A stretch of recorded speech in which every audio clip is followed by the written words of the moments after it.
नमस्कार, मैं हूं नम्रता पाराशर। आप देख रहे हैं बीवीएम का खबर 24। चलिए रुक करते हैं खबरों की ओर। सीएम मनोहर लाल ने कश्मीर के राजौरी में आतंकी से लोहा लेते हुए शहीद हुए मनोज भाटी के गांव शाहपुर पहुंचकर परिवार को सांत्वना दी और इस दौरान उन्होंने कहा कि शाहजहांपुर स्कूल का नाम शहीद मनोज भाटी के नाम पर होगा और सरकार द्वारा दी जा रही अन्य सुविधाएं भी परिवार को जल्द ही मिल जाएंगी।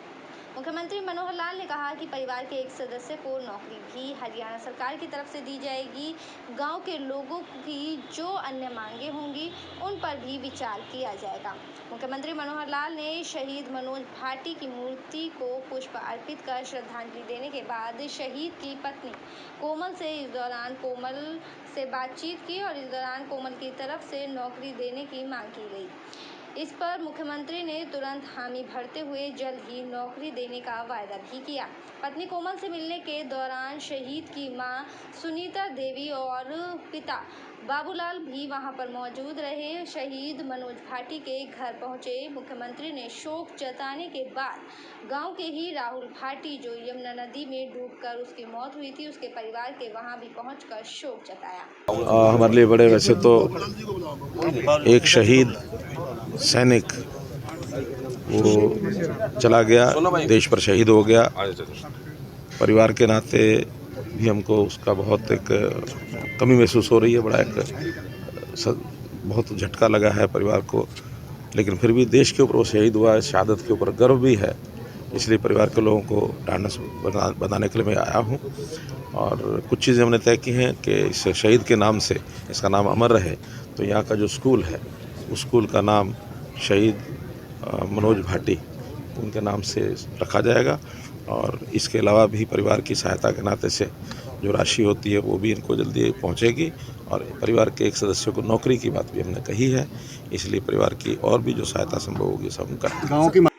अगली खबर की ओर। हरियाणा के मुख्यमंत्री मनोहर लाल खट्टर फरीदाबाद शहर में बन रहे अमृता अस्पताल के दौरे पर थे। इस दौरान मुख्यमंत्री के काफिले को पायलट कर रही फरीदाबाद की लोकल पुलिस की गाड़ी अचानक दुर्घटनाग्रस्त हो गई, जिसमें पुलिस के मुलाजिम और स्विफ्ट गाड़ी में बैठी एक महिला को चोटें आई है। हरियाणा के मुख्यमंत्री मनोहर लाल खट्टर फरीदाबाद के शहर में अमृता अस्पताल के दौरे पर थे और शहीद मनोज भाटी के गाँव के दौरे पर भी आए थे। दौरे के बाद इस दौरान मुख्यमंत्री के काफिले को पायलट कर रही फरीदाबाद की लोकल पुलिस की गाड़ी अचानक से दुर्घटनाग्रस्त हो गई, जिसमें पुलिस के मुलाजिम और स्विफ्ट गाड़ी में बैठी एक महिला को चोटें आई। पंजाब नंबर की स्विफ्ट गाड़ी से ये टक्कर हुई है। फिलहाल इलाज के लिए घायलों को सरकारी अस्पताल में भेज दिया गया है। गाड़ी टकराई है, कैसे हुआ है? ये गाड़ी प्राइवेट गाड़ी पंजाब नंबर है, अपने अटाली साइड जा रही थी, हमारे इधर से वापसी में ड्यूटियाँ जा रही थी। तो हमारी पायलट गाड़ी के साथ हुई है। जो आगे कैंटर है, कैंटर को उठाने के लिए प्राइवेट गाड़ी वालों को ऊपर चढ़ा दिया। इसलिए इसमें 3-4 आदमी, 2 बच्चे हैं, 2-3 मियाँ व्यक्ति हैं। एक हॉस्पिटल पहुँचा। ज़्यादा चोट आई है क्या है? नहीं, ज़्यादा चोट नहीं, पर फर्स्ट एड जरूरी है। पहले फर्स्ट एड के लिए हॉस्पिटल भेज दी। तो क्या सीएम अगली खबर की ओर। कृष्ण जन्माष्टमी को लेकर बाजारों में जमकर रौनक देखने को मिल रही है। बाजार पूरी तरह से सजे हुए हैं और लोग भी खरीदारी करते नजर आ रहे हैं। कृष्ण जन्माष्टमी पूरे भारत में बड़े ही धूमधाम के साथ मनाई जाती है। कृष्ण के जन्म दिवस पर जगह जगह कार्यक्रम आयोजित किए जाते हैं। इस दिन को लेकर लोग कई दिन पहले से ही तैयारियां शुरू कर देते हैं। कृष्ण जन्माष्टमी को लेकर फरीदाबाद के बाजारों में भी रौनक देखने को मिल रही है। लोग जमकर खरीदारी करते हुए नजर आ रहे हैं। बाजार में खरीदारी करने आए लोगों ने बताया कि जन्माष्टमी को लेकर वो काफी उत्साहित हैं और अलग अलग सामान की खरीदारी कर रहे हैं। बाजार से झूले व बांसुरी खरीद रहे हैं। उन्होंने कहा कि जन्माष्टमी के त्यौहार का उनको बेसब्री से इंतजार रहता है। लोगों ने कहा कि जन्माष्टमी का त्यौहार और भी भव्य होने वाला है, क्योंकि कृष्ण भगवान के जन्म को लेकर कई प्रकार के कार्यक्रम का आयोजन होगा। उन्होंने कहा कि बाजारों में भी लोग सामानों की खरीदारी करने के लिए आ रहे हैं। मीना जी बाजार में पहुँचे हो, क्या खरीदारी करिए? कृष्ण भगवान की झूले, कृष्ण भगवान के फूल बंगला वगैरह, बांसुरी, यही सब उनकी पोशाकें। किस तरह से कृष्ण जन्माष्टमी आप मनाते हैं? भगवान की जन्म के बच्चों के जैसे जन्म होती है उसी हिसाब से मनाते हैं कि अपने घर में भगवान आए हैं, उनकी उसी हिसाब से जन्म मनाया जाए। तो क्या खरीदा आपने?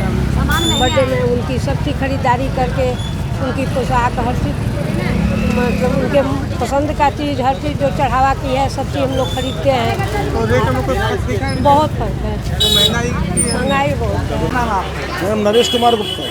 नरेश जी, जन्माष्टमी को लेकर बाजार में कैसे कुछ मूवमेंट? अभी दोनों कुछ कम है, हाँ, अभी आने वाले 2 दिन और बचे, उसमें और रिक्शा और जो है बढ़ जाए, उम्मीद क्या पूरी है। कारण मानते हैं ऐसे? तो महंगाई थोड़ी सी है, तो अब कोरोना का चक्कर भी है थोड़ा सा। पहले कोरोना के टाइम में तो उसके चक्कर महंगाई हाँ, फर्क पड़ा, काफ़ी फर्क पड़ा है। तो आप कुछ क्या खास ओकेजन के लेकर? खास तो वही है जो पुरानी इतनी पोशाक है, वो जो झूले हैं, इस तरह की पोश बात है।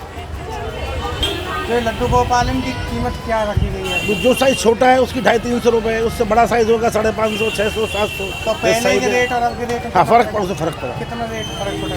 करीब ये लगा लो आप, पहले जो 250 जो छोटा का रेट था पहले 200 रुपये था, अब 300 रुपये का रेट है। अब 300 का 100 रुपये का फर्क। 25 रेट पड़ा है। क्या नाम है जी आपका?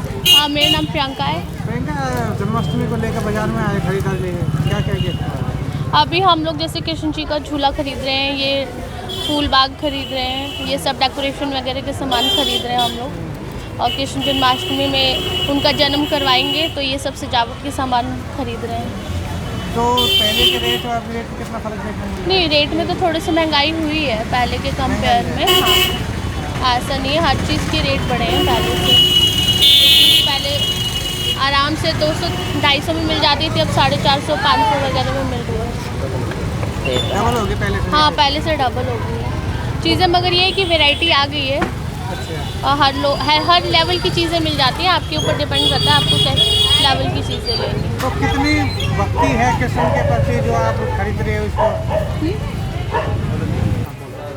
एक्चुअली मैं पहली बार ही कृष्ण जन्माष्टमी मना रही हूँ। कान्हा जी पहली बार मेरे घर में हमने रखे इस बार, तो बहुत ज़्यादा एक्साइटमेंट है। जैसे अपने बच्चे का बर्थडे इंसान मनाता है वैसे ही एक्साइटमेंट है, वैसे ही हम लोग मना रहे हैं। जैसे अपने बच्चों के बर्थडे के लिए डेकोरेशन के सामान लेते हैं, छोटी छोटी चीज़ें, वैसे ही हम कान्हा के भी जैसे कान्हा को जो चीज़ पसंद है उस हिसाब। चलिए बढ़ते हैं अगली खबर की ओर। शहर के एक निजी अस्पताल में पथरी के ऑपरेशन के दौरान लापरवाही बरतने के कारण 30 वर्षीय युवक की मौत हो गई। परिजनों का आरोप है कि अस्पताल के डॉक्टरों की लापरवाही के कारण युवक को ऑपरेशन के बाद से ही होश नहीं आया और करीब 1.5 महीने बाद उसने दम तोड़ दिया। गुस्साए परिजनों ने बुधवार की सुबह अस्पताल के द्वार पर शव को रखकर हंगामा किया और कुछ देर के लिए राष्ट्रीय राजमार्ग 19 पर भी जाम लगा दिया। इस दौरान डीएसपी मुख्यालय अनिल कुमार, डीएसपी रतनदीप बाली समेत भारी पुलिस बल मौके पर मौजूद रहा। कई घंटों के बाद अस्पताल के डॉक्टरों और परिजनों के बीच सहमति बन गई। इसके बाद शव को उठाया गया। पुलिस ने 174 की कार्यवाही करते हुए शव का पोस्टमार्टम कराकर परिजनों के हवाले कर दिया है। मामले में गोड़ी निवासी भगत सिंह ने बताया कि वो बीती 30 जून को अपने भाई नवीन कुमार को हर्निया के इलाज के लिए किटवाड़ी चौक स्थित अग्रसेन अस्पताल लेकर आया था। अस्पताल में डॉक्टर सचिन मंगला ने उनसे अल्ट्रासाउंड कराने के लिए कहा। डॉक्टर सचिन ने कहने पर उन्होंने नवीन का अल्ट्रासाउंड भी कराया। डॉक्टर सचिन ने रिपोर्ट देकर बताया कि नवीन को पथरी की बीमारी भी है, इसका भी ऑपरेशन करना पड़ेगा। डॉक्टर सचिन और डॉक्टर जतिन ने बताया कि पथरी का एक मामूली ऑपरेशन होगा, इसमें खतरे की कोई बात नहीं। नवीन की मौत के बाद परिजनों ने अस्पताल में हंगामा किया और अस्पताल के बाहर धरने पर बैठ गए। धरने की सूचना मिलते ही भारी पुलिस बल भी वहां पर पहुंच गया और काफ़ी कड़ी मशक्कत के बाद मामले में सुलह हो पाई। पुलिस ने 174 की कार्यवाही करते हुए शव का पोस्टमार्टम कराकर परिजनों के हवाले कर दिया है। हो गया, आज तक कोमा से बाहर आए नहीं और रात उसकी डेथ हो चुकी है। कहाँ से हैं आप? मैं घोड़ी से ऊपर। कितने दिन पहले आपने एडमिट कराया? मैंने 30 तारीख को एडमिट कराया था सर, 30 जून को। किस चीज़ का ऑपरेशन या और इलाज होना सर था? मैं तो हर्निया का कराया था पहले, लेकिन डॉक्टर ने बोला था कि हम दोनों ऑपरेशन एक साथ में कर देंगे। हम अदर हॉस्पिटल में भी गए तो उनने दोनों की मना कर दी थी हमसे। तो इनने जो कही भाई मैं गाँव को ही हूँ, ये भाई हमारे गाँव को ही है जिसने हॉस्पिटल खोलो है। क्या नाम है? इसका सचिन है। इसने ये कही है मुझसे कि मुझे कोई दिक्कत न हो, कैसे भी सब चीज़ को जिम्मेदार मैं बैठा हूँ, कुछ भी ना होगा, हम डेली ऑपरेशन कर रहे हैं चलते फिरते, ये तो नॉर्मल ऑपरेशन है। हमें इसने कभी कुछ भी नहीं बताया कि इसमें 1% भी रिस्क है। मैंने लास्ट तक इनसे ये पूछ कर भाई कोई रिस्क में बताया नहीं, मैं अपने भाई कहीं और होते खाता हूँ। कौन से डॉक्टर ने ऑपरेशन किया? ऑपरेशन करे हो सर, एक जतिन है, एक तेंदर है और एक ये है सचिन अपना, ये भी था अंदर जी, और डॉक्टर प्रभात है, उसने मेडिसिन वगैरह की थी। तो सर ये जैसे अंदर लेके गए हैं तो ये बता रहे हैं कि हमने मतलब जनरल एनेस्थीसिया दिया है जो इन्होंने MRI में लिखा है, लेकिन इसने पहले स्पाइनल दिया उसके बाद जनरल दिया है, उस पर रिकॉर्डिंग है इस चीज़ की भी, जो मेरे डॉक्टर साहब से मैंने बात कराई थी उस पर रिकॉर्डिंग भी है मेरे पास। ये फिर भी इसी कहते रहे हैं जब ये ऑपरेशन आए हैं तो मेरे भाई के मैं अंदर ऑपरेशन थिएटर में झाँकने का गया हूँ, इसे मतलब वो दे रहे थे पंपिंग वगैरह, और मुझे पता चल गया था कि मुझसे पहले भी कांड हो चुका है। मेरे पापा जी ऐसे ही एडमिट हुए थे तो इनने भी यही किया था ट्रीटमेंट तो वगैरह, तो मतलब उसको अटैक आया था, मैं समझ गया था इसके ना कोई नली लगी थी ना ही कुछ लगा था।